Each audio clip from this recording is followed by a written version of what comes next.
court's order comes hours after Bangabandhu Foundation President Moshir Malik filed a defamation suit against the opposition chief whip. According to the plaintiff, Farooq destroyed the image of Sajib Wajid Joy by bringing what he called false allegations that the Prime Minister's son was involved in illegal VOIP business. Zainal Abidin Farooq, উনি গত 11 তারিখ প্রথমে মহান জাতীয় সংসদে জননেত্রী শেখ হাসিনা পুত্র অবৈধভাবে ভিওআইপি ব্যবসার সাথে জড়িত মর্মে একটি অভিযোগ উত্থাপন করেন। এটি একটি মিথ্যা অপপ্রচারমূলক অপবাদমূলক এবং সজীব ওয়াজেদ জয়ের মান সম্মান ক্ষুণ্ণ করার জন্য এই বক্তব্য উপস্থাপন করা হয়েছে। তিনি সজীব ওয়াজেদ জয়ের মান সম্মান ক্ষুণ্ণ করেছেন বলেই যে কারণে আমি এই মামলা দায়ের করেছি।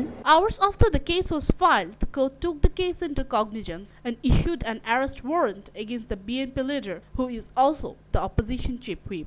আমরা তার বিরুদ্ধে সংক্ষুব্ধে বিজ্ঞ আদালতে মামলা দায়ের করেছি। বিজ্ঞ আদালত আমাদের মামলার অভিযোগে সন্তুষ্ট হয়ে কগনিজেন্স নিয়ে ওনার বিরুদ্ধে গ্রেফতারি পরোয়ানা জারি করেছে। There have been series of cases filed against Farooq across the country on charge of defaming Prime Minister's son, but this is the first case to be filed in Dhaka. Mariam Imran, News and Image.